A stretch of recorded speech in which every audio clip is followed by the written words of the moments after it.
calling the fight. Fernando Carmona has won the starting right guard job. That and more on today's edition of Locked On Titans.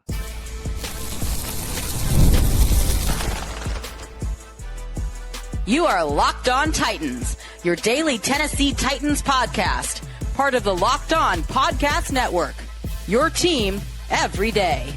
Welcome to the Locked On Titans podcast. I am your host, Tyler Rowland. Titans fans, today's edition of the Locked On Titans podcast is brought to you by Kalshi. For a limited time, download the Kalshi app, use the code LOCKEDON to get $10 when you trade $10. On today's show, we're going to look at all of the depth chart movement that has taken place throughout the first half of Tennessee Titans training camp. We're going to talk about how I think Elic Ayomanor is actually the third best wide receiver on this team, not Calvin Ridley, and that'll play out in the snap counts. We're going to talk about why I think Femi Oladejo has been demoted on the depth chart, but in a very specific role. But we're going to start with what I think is the biggest battle of them all for the Titans, and now it is over. Fernando Carmona, the rookie right guard out of Arkansas, the 5th-round pick, has won the starting right guard job. Now, the Tennessee Titans have not come out and officially declared that Carmona is the winner of the job. But at Monday's practice, Robert Saleh, during his press availability, did say that Fernando Carmona would start against the Seattle Seahawks. And I think I'm paraphrasing here, but said would be starting for the foreseeable future or until said otherwise or some phrase like that. But I think the moral of the story is here, we don't need the exact phrasing to realize the reality that Fernando Carmona has won. That I don't need Robert Saleh to come out and say, oh, the competition is officially over. He essentially did, in my opinion. If Fernando Carmona, who was third, he was the third favorite, he was the underdog. You had Cordell Volson, who was probably the favorite, the veteran, especially coming into training camp, knowing that Jackson Slater hadn't been placed over Cordell Volson yet. You would think Cordell Volson coming in as a journeyman, offensive lineman, veteran type guy who has not been playing good football until he was injured in the previous year. You would think that the Titans' 5th-round pick from last year, getting an opportunity to elevate, they would do everything they could to give him a chance. But as I had said, and everyone got mad at me, like happens all the time, but I was right. The Titans didn't believe in Jackson Slater. They didn't. That's why they drafted Fernando Carmona. That's why they tried to trade up for Keelan Rutledge. That's why they didn't give Jackson Slater the starting spot earlier in the process to see if he could gel. They didn't want, don't you think that they would want to get that answer? Hey, let's put Slater in there right away and get that answer. And we can always go to Cordell Volson. And if it's going to be Carmona, he's going to have to beat out both of them. But they didn't do that with Slater. And they did everything they could to find a replacement instead of Slater. So, to me, it's very clear. Slater got passed a long time ago. It was Cordell Volson or Fernando Carmona. And Carmona has won with flying colors. He has passed the test with aces. I mean, he started getting first-team opportunities a couple of weeks ago. And remember, I told you guys the practice that it happened. And Carmona got out there. And then we started to hear it more from the local, media. It's more Carmona, getting more first-team snaps, the majority of the snaps. And then it comes out in the scrimmage. And he's in there the whole time in the scrimmage. And then he's the majority of the time leading up to the preseason game. And then he's out there with the preseason game. And then the coach tells us he's starting.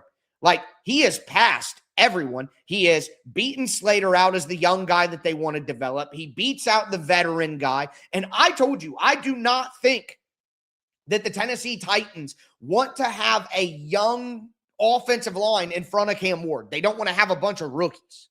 I didn't think that they were going to start a rookie center and a rookie guard. I didn't think that that was going to be a reality for the Titans. And it's not.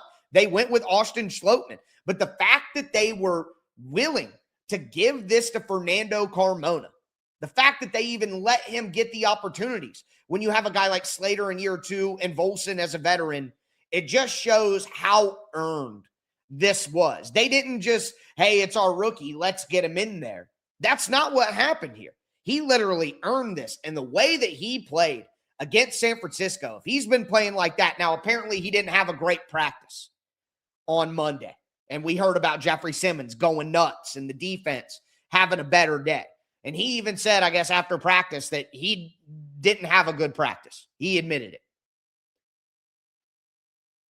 But I don't really care about him struggling against Jeffrey Simmons or John Franklin Myers. Like that is, I want veterans in the NFL to struggle against those guys. Like that's our expectation, right? That the best guards in the NFL will struggle against Big Jeff. So Fernando Carmona struggling against him, that should be expected as a rookie 5th rounder, right? Yeah, he struggled against one of the better defensive tackles in the league, but the way that he performed in the game against San Francisco, the way he was violently pulling across the line of scrimmage and knocking guys out to open lanes and power, the way him and JC Latham were bulldozing people in the double teams up front to drive people off the line of scrimmage, the way that they were passing all stunts and he was able to win one-on-ones. Like, you know, he could lose to Jeffrey Simmons and have some bad practices, but I'm still going to have faith in what I saw on tape. And the fact that, hey, it may have been against backups in San Francisco, but that looked like a guy who was moving well, who knew what he was doing, who looked like he belonged out there. And I think that's absolutely critical. And that's not only critical for right now in this season when the Tennessee Titans need to win games and have a good O-line and protect Cam Ward, but it's critical for the future as well. Like that's something that's going to be very important for the Titans to build around and know that they have Fernando Carmona in that spot going forward. So I'm over the moon about this decision. And again, I think it's over. I think the competition has been over for a week now. And I think that we just need to operate going forward as Fernando Carmona has won the right guard job. So that's where we're at with that. And that's, if you're a Titans fan, you could not have asked for anything better. But I will say this. There are other spots on the O-line where I think people are moving up and down the depth chart. I really do think Brendan Crenshaw-Dixon is the number 3 offensive tackle on this team. I watched the tape, and I'm sorry, it's not even close. Declas can't move out there. I'm wondering if he's healthy because he is just not moving right. And even when healthy, it's not like Declas would be a good player, but it was just so bad against San Francisco. He got mushed and smushed by all 3 levels of the defensive line of San Francisco. So I just don't see how they could watch the film or what could be the gap in practice to where Declas could be considered a better player on this team than Brendan Crenshaw-Dixon right now. And again, I don't think that either of those guys is a solid swing tackle that you want going in. I think BCD, Brendan Crenshaw-Dixon out of Florida, would be a great development tackle as OT4, as the 9th offensive lineman on the roster. I don't think he's ready to go in and play right now, but he's better than Austin Declas. That's what I do know for certain. Cordell Volson might have been demoted to guard 3 with Carmona moving up, but I wouldn't be shocked if Volson is demoted to guard 4 or something. But again, I don't know that Slater has been all that impressive either, but at least he's a younger player. So if Volson and Slater are anywhere close to each other, which I think Volson was a little worse in the game, then I would just give Slater the spot. But I wonder what's going to happen at that interior offensive line spot now. I'm nowhere near as confident in who's going to make the roster and who isn't as I was the last time I did a roster prediction. But I can tell you that Volson and Slater have definitely moved down the ladder, and I wouldn't be shocked if neither of those guys were with the Tennessee Titans by this time next year, especially Volson, obviously, as a journeyman veteran at this point. The last thing I want to mention is Andre James versus Pat Coogan. Coogan looked all right, but I thought James looked a little better. Now, James was going against less quality opponents, but that's something that I'm still going to have my eye on as the Titans play their preseason game against the Seahawks. But with that in mind, I think Femi Oladejo has been demoted in this specific role on defense. Do want to let you know that today's episode is brought to you by Kalshi. Before the season even kicks off, everyone's making predictions. Who wins the division? Who makes the playoffs? Who's lifting the trophy at season's end? On Kalshi, America's #1 prediction market platform, you can trade those predictions in a live market. I'm looking at the Tennessee Titans to maybe win week 1. The percentages have come back down a little bit after they were pretty high. I thought it was like 57% at one point, but I still believe in the Titans to win that game in week 1. On Kalshi, you're trading against your peers in a live market, meaning there's no house. And as for probabilities change, you can buy in and out of your position, trade the draft pick, the game, and more on Kalshi. Download the Kalshi app. Use the code LOCKEDON to get $10 when you trade $10. KALSHI, Kalshi. Trade on anything, 18 plus only. Restrictions and eligibility requirements apply. Event contract trading involves risk and may not be suitable for all investors. Kalshi products are not available in all jurisdictions. Prices, values, and available markets may differ from those mentioned. For more information, see kalshi.com/regulatory.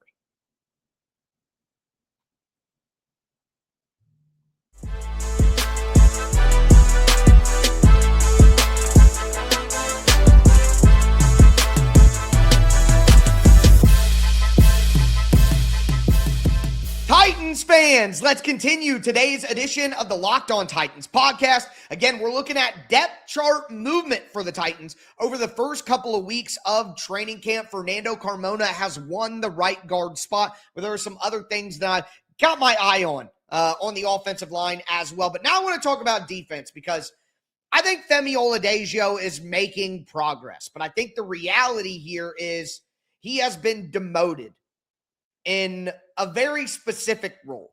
I don't think on the actual depth chart that Femi Oladejo has been demoted. Like, I still think right now he is the number 2.5 edge rusher on the right-hand side. I think it is. The Titans do sides. You have a Jermaine Johnson. You have Femi Oladejo. You have potentially a Keldrick Falk. The other side, you'll get a Jacob Martin and Truman Jones. And I think that's interesting that earlier this week with Jacob Martin out of practice with the knee injury, it sounds like he's getting closer to returning.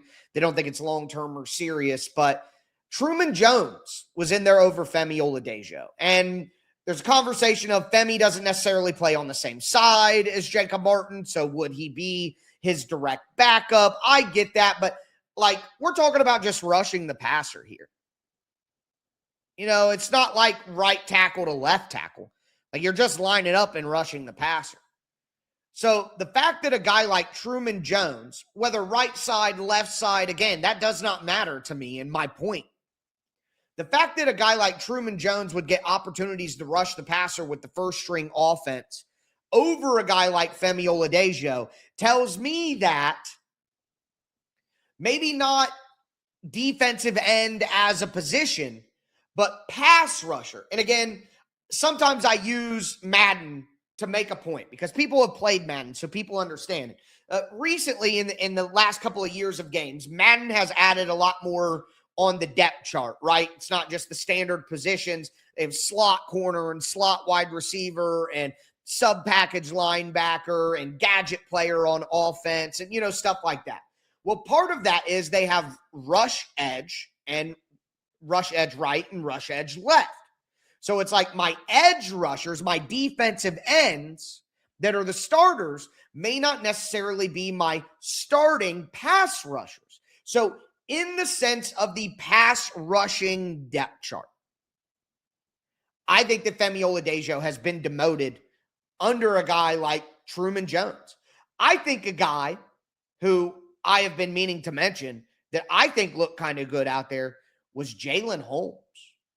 And I think Jalen Holmes would be more of a Keldrick Falk, John Franklin Myers type inside-outside guy than just an edge guy like Femi or Jermaine. But again, regardless of that, if he's capable of playing outside, I think even Jalen Holmes might, if it's week 1 against the Jets, I think Truman Jones would get a chance to rush the passer before Femi. Or Jalen Holmes would get a chance to rush the passer before Femi. Or they would more likely put JFM or Keldrick Falk or, put Jeffrey Simmons at edge with JFM inside with Solomon Thomas, or I just think that out of all of the pass rush combinations that the Titans could go to, the sixth or seventh one would include Femi Oladejo. Now, as an early down player, to set the edge, be physical against the run, shoot forward, chase down from the backside, I think that he's still, edge 4. Like, I would rather have Femi out there to do that than Jacob Martin. I would have Femi as the starter in that role. Jermaine Johnson and Femi, or at least Jermaine Johnson and Falk, and Femi rotating on early downs over Jacob Martin or Truman Jones or Jalen Holmes. But when it comes to pass rushing, he's making progress, but he's just not quite there. Just not quite there. Now, the big battle that we were all watching on defense coming in was the linebacker battle. And right now, I got to tell you, I don't think that Cody Barton has been moved. I'm curious to see Mohamoud Diabate out there. Like, he has done nothing. He's been banged up. We haven't seen him. You know what I mean? But yet every time that we hear about him in practice, he's in the top 3 linebackers with Cody Barton and Cedric Gray. I would just be shocked if Cody Barton held on for much longer, especially with the things that I saw on tape with him just being a little step slow. And I mean, Anthony Hill looked good. James Williams, I think that this is a good time to do this. I don't know that James Williams is as high on the depth chart and as high in the minds of the coaching staff as maybe we all think. If we are to believe that Mohamoud Diabate is the 3rd linebacker in the pecking order, and Barton is still up there behind Cedric Gray, and then Diabate, and then Anthony Hill is a 2nd-round linebacker they just traded up for, they would probably favor him over James Williams. And then James Williams, now you're at linebacker 5. Dorian Musai is a good special teams player. So, I'm just saying, I don't like James Williams may be still fighting for his roster spot more than he's fighting for a starting role. However, when the Titans went to 3 linebackers in the game, James Williams was the 3rd linebacker. He was the Sam that came in to play next to Cody Barton and Cedric Gray. So maybe he's right there in the middle. But eventually, Anthony Hill's going to come for him. And depending on how they treat Cody Barton, I don't know. I don't know if we're going to see Cody Barton move off that number 1 spot before the season. During the season, I think it'll happen at some point in time. It'll happen naturally. But before the season, I don't think Barton will get past now, where I did think that would happen before. But part of that is the Diabate conversation and how he looks and whether he actually plays and what's going on there. So that's interesting to pay attention to. Now, in the secondary, some interesting developments, I would say, at cornerback specifically. Josh Williams, the 6'3", tall, long, fast, lanky corner who mostly played special teams in Kansas City, barely got any defensive snaps last year. People have been impressed by him in practice. He's made some noise. And Cordell Flott has been struggling. But I just want to say this now. They're not going to play Josh Williams over Cordell Flott. That's not going to happen. That would be a mid-season conversation if Flott is really struggling. They're not panicking. That is a panic move right there. To take the guy who's been in the non-contact yellow jersey all offseason and put him over Cordell Flott. Like, I think Josh Williams has some potential, and the Titans should continue to develop him, but you paid Cordell Flott $15 million. You can't bail on him yet. And I don't think what's happened so far would lead you to do that anyway. So keep an eye on that, though, because maybe, through a month in the season, the 6 weeks, 8 weeks, by Halloween, maybe that's a conversation that we'll be having. And then Eric Hallett, who is technically a safety, he's been getting some nickel opportunities. When we ask who even is the backup nickel behind Marcus Harris, I think it's going to be Eric Hallett. And I think he's going to make the team. So they like him. They like Hallett. He's physical. At safety, I'm reading the tea leaves on this one. So if I'm wrong, I'm wrong. But in the preseason game, it was Jarek Reed and Tony Adams as the backup safeties. And then after that, Bishop Fitzgerald came in. I forget who he was next to, but that doesn't matter. When Tony Adams got thrown out of practice on Monday, I believe it was Bishop Fitzgerald who came in to play next to him. And he didn't get tested a lot, but I thought Bishop Fitzgerald looked good on the tape against San Francisco. I've been saying I think Bishop Fitzgerald has a chance to make this team, and I think he's the type of guy that you want to keep around and develop. So I would just not be shocked if we get to see Bishop Fitzgerald move up the ladder a little bit and maybe get some more opportunities with the second team just to see if he can hang. I hope so, at least. But with that being said, time to move back to the offensive side of the ball, where I think it's time to admit that Elic Ayomanor is a better wide receiver than Calvin Ridley.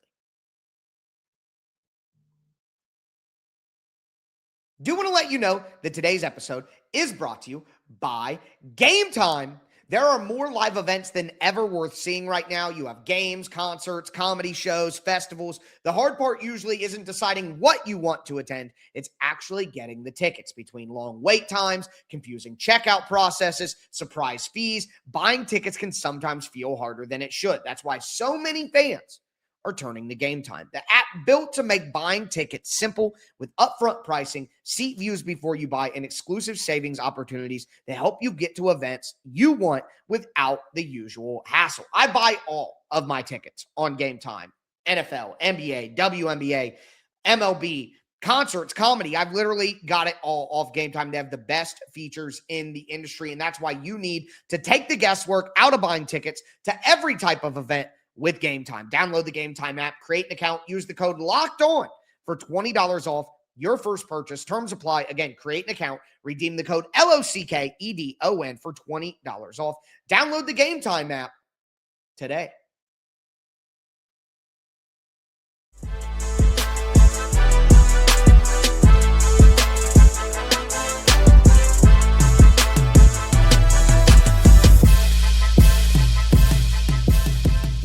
Titans fans, let's cap off today's edition of the Locked On Titans podcast. Again, we talked about Fernando Carmona winning the starting right guard job. We talked about Femi Oladejo potentially being demoted as a pass rusher. Now I want to get back to the offensive side of the ball and talk about why I think Elic Ayomanor is already a better player than Calvin Ridley. Before we do, though, do want to thank you for making Locked On Titans your first listen each and every day. Remember, Monday through Friday, Tennessee Titans content all year round, always for free. Make sure that you get subscribed, stay subscribed. It's your team every day. Speaking of every day, shout out to my everydayers out there tuning in Monday through Friday. Couldn't do it without you guys. If you aren't an everydayer, you need to be one. And shout out to my everydayer club members, plus 100 of you guys out there. If you aren't an everydayer club member, now is the perfect time to sign up. It's about $6.99 a month. You're going to get ad-free versions of the podcast in your podcast app. That's worth the price of admission right there. You're going to get added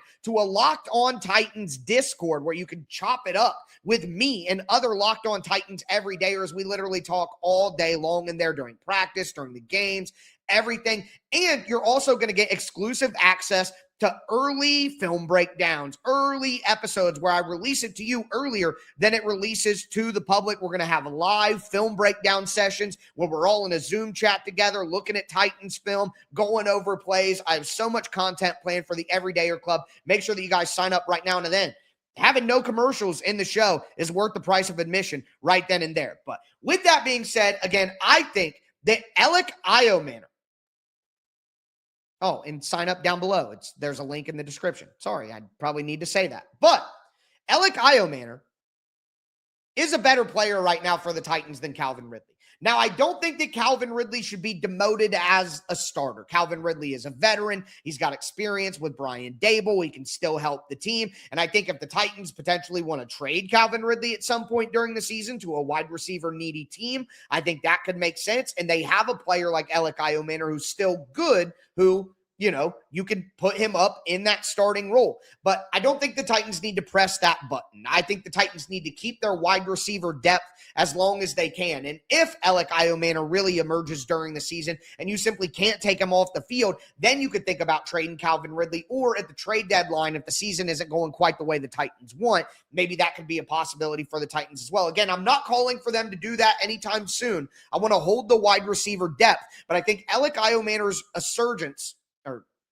emergence is the word I'm looking for, ascension and emergence. But his emergence in Titans training camp allows the Titans to have a little bit of optionality in what they do and what paths are available. And Calvin Ridley's contract restructure allowed for that. But now the emergence of Elic Ayomanor has allowed that to happen. But when you hear about the plays being made and you hear about who's really making those big time catches and going up and making game-changing style plays when it's a one-on-one contested situation, I think the more of that you can have on the field for Cam Ward, the better. Again, we talk about Cam Ward not being pinpoint accurate, being a bit of a gunslinger, wanting to kind of play sandlot football. Elic Ayomanor at his best is better for that than a guy like Calvin Ridley, who is more of a clean separator and not really a contested catch winner and things like that. So with Calvin Ridley slowing down a little bit as a player, Elic Ayomanor is going to get more opportunities anyways.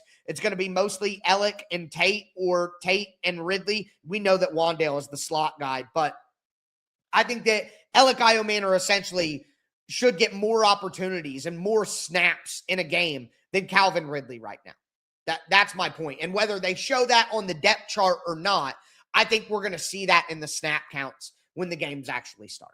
Because I think Ayomanor's the better player right now. Outside of that on offense, at wide receiver, I think Xavier Restrepo is wide receiver 7 right now over KJ Osborne. I think he's done it. He's played with the first team, the second team, the third team. He's all over. He's always making catches. He's always getting open. They got him working on special teams units, going down the field and trying to make tackles and coverage. So they clearly want to see if they can do it because they want him on the team. I think right now, if it was just purely wide receiver ability, Xavier Restrepo would be considered wide receiver 7, if not wide receiver 6, over Bryce Oliver, who is the much superior special teams player, and that probably matters more for wide receiver 6. But I just think Restrepo has done what we wanted him to do this year. Like, he's done it. Now, is that enough to make the roster?